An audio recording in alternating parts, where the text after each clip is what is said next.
Hey, how's it going? I wanted to do a video on learned helplessness. It's been a little while since I've talked about this topic, quite a while actually, so I wanted to give another go on it. I went and I looked up a couple videos on what people were saying on learned helplessness, and one was like, oh, well, one guy was going off like, hey, did you have a hard time in childhood? Did you have childhood trauma? Was your parent over-involved or under-involved? Well, I want you to do some visualization exercises, how you can do something different. And that was the video, and I thought, man, I don't think I can watch another video. This is so useless. And then I watched a little of this video of this lady, and she's like, oh, you learned helplessness, you poor thing. I'm like, I'm out of here. I can do better than this. So looking at learned helplessness, it's one of these things that some people fall into. Is learned helplessness a trauma? Well, the first place I go to, because that's just where my philosopher brain goes to, learned helplessness. So you think about being born into an average of, and this is probably an old statistic at this point, it's probably much higher than this, being born into $500,000 of liabilities and debt as an American citizen. You can't, what are you going to do? The net lifetime earnings of a white person in America is like 2.1 million or something like that. So a quarter of your adult life's earnings is just eaten up by liabilities. And this has a cumulative effect on the society. I mean, everything is like hollow. Everything is built on debt. Everything is built on fiat. Nothing is real. Nothing that has been built in the last 70 years is pertinent or real. There's been a few innovations, and that's about it. Most of this stuff is not actually that useful. And it's because it was all funded with debt. And so this is not the direction that society is profitably supposed to go. And this has to do with central banking, right? Because some would be like, no, that's not true, Steve. You can finance with debt. It's just fine. But you have to think about the monetary system as part of this whole financialization that has happened. And then it makes sense. So everything is hollow. Nothing is real. Like everything is misallocated. Everything is driven by aggression. And so when you're born into this, you basically, most people try not to realize the sum totality of it because it's just too much, And I think that's probably paralyzing for a while. But there's also the schools, right, which propagandize people. And so people are basically thrust into a situation well beyond their reckoning, and there's very little to nothing they can do about it. I mean, you can do some things to like make yourself feel better, make yourself feel like you have some agency, but by and large, there is no solution. And so actually allowing that to sink in, I think actually real agency begins on the other side of that. Being so doom-pilled, being black void-pilled. Actually, there's real agency on the other side. And there's a lot of show. People kick up a lot of fuss. If they don't go through the void pill, the best people can do is kick up a lot of fuss to get others with their eyes off of the facts of reality. And in this is like a shared delusion that something is being done. And it's not, because the math is perfect, the math is real, the economics will always hit home. And so if you're born inside of this and then you're not, like you have parents that just go with the flow. Maybe they're Democrats or they're centrists, or maybe they're on the right and it's like, go GOP, go Zion, whatever it is. You're born to people that have no real ability to become self-aware. I think there is a learned helplessness in that, because it's this germination of real self-awareness, real self-regulation through philosophical universals is extremely, extremely rare. And a lot of people have, I don't know, they get like red pilled or something, they learn some facts, and then they think something changes out of that. But nothing really does change out of that. That's about as good as it gets.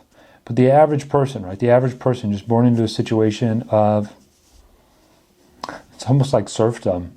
It's almost like serfdom at this point, really, is what it's turning into. We're so unfree now in the West. It is serfdom. It has been for a couple of generations at least, right? Road to serfdom.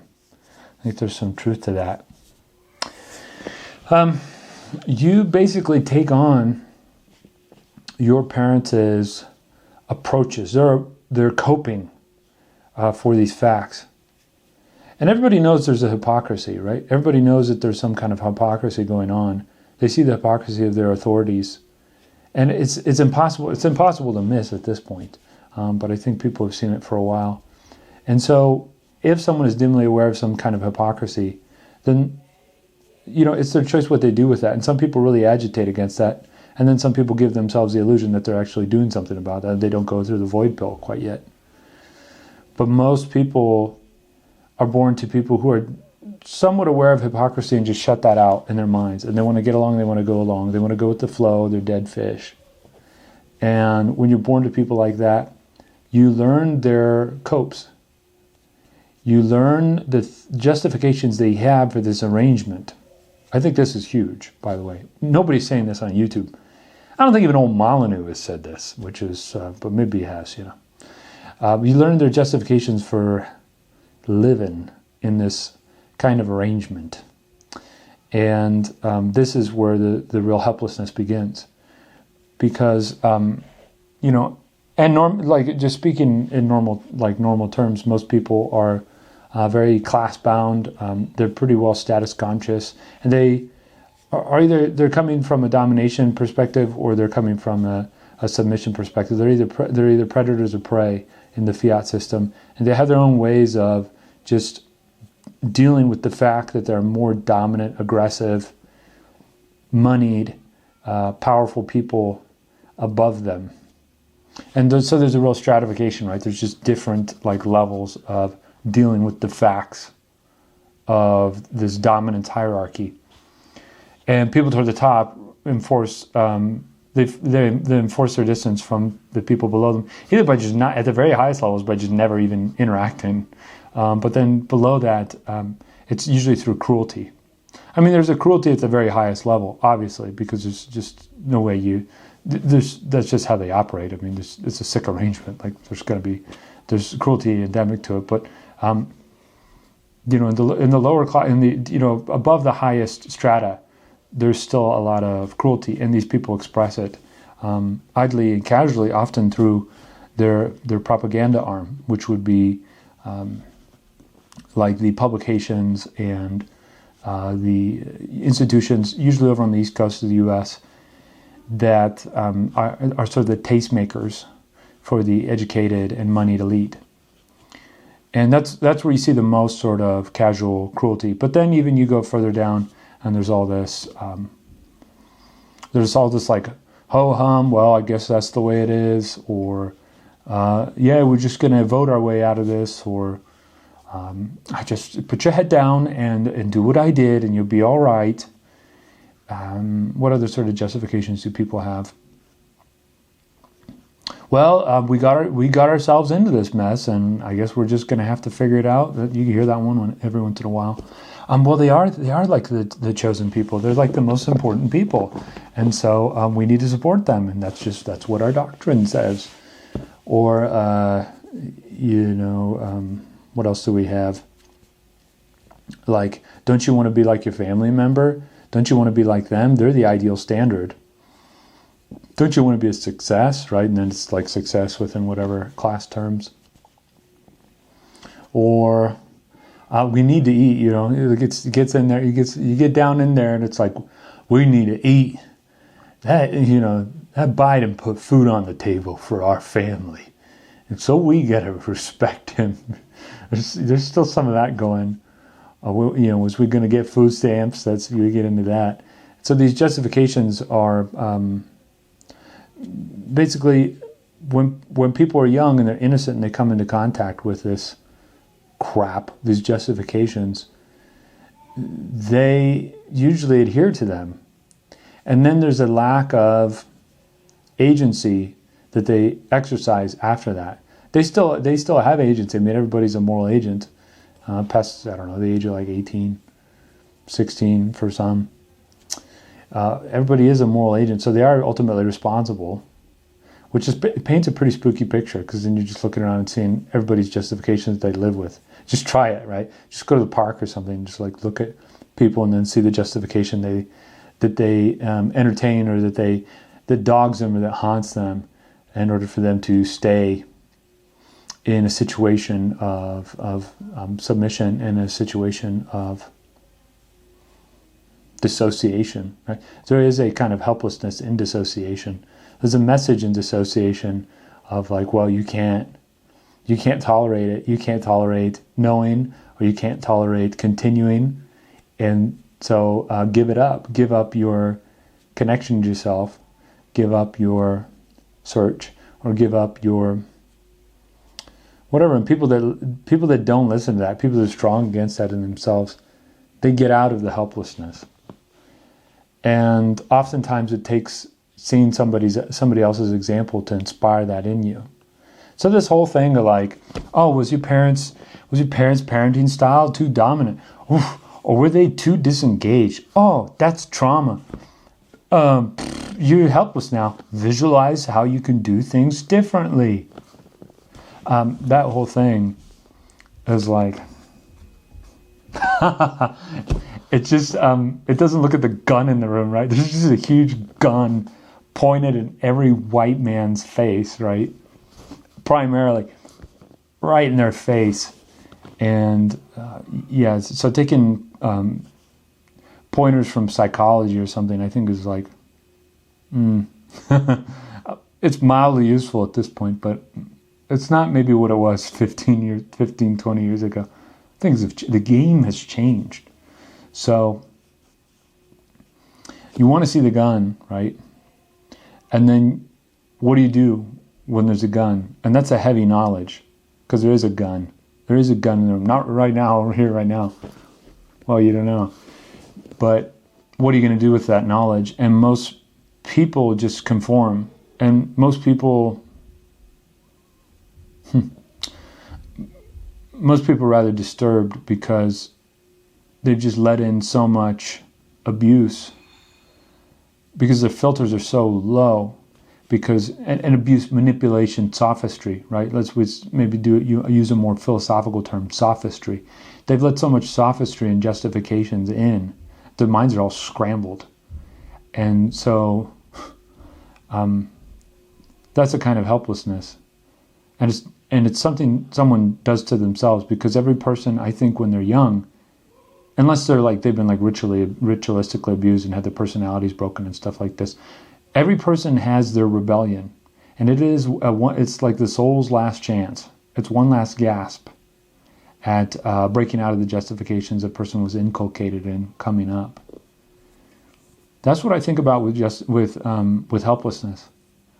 Helplessness, I don't know about this, like more basically it would be like you see your, I'll never forget this song Factory from Bruce Springsteen, and he's talking about seeing his dad come in from the factory, and it's sucking the soul out of him, right? And there was some interesting line. I should have pulled it up. I don't want to take a break here, but factory takes something, but it gives him life, right? So it allows you to pay. And you go too far off in the direction of truth, and you're not allowed to cover your way anymore. You bother the powers that be a little too much, and you pay the price. And factory takes his hearing, factory gives him life and hearing, so you could hear like the beauty of life, right? It's a pretty nifty lyric. And so more simply, you're looking at your father, right? Everybody looks at their father. How is dad dealing with this situation? Because there's great evil in the world, and it sort of dawns on kids. Unless it's explained to them, and then you have to be sort of gradual about that. But the evil of the world, the father's the filter for that. And so kids, both girls and boys, will look at their dad and they'll see how is dad handling things. And dad will wrestle with something. Every kid knows this about their father. Every kid sees this in their father. Dad is wrestling with something. And it's the thing that's killing him, right? And it's, if you're a white man, you especially know this. You know this in your bones because you saw what your dad went through. And everybody looks at this and they see how dad is doing. How's he coping? How's it going for him? And that's critical information for you as a child. And people will take that on and they'll live with that. And it's just seeped in their marrow. It is so hard for people to see lost potential in their father and then not want to make up for that. Not want to live the unlived dreams of the father, you know. But that's not your purpose, right? But people get really broken up over that. If people could really process how broken up they are over their fathers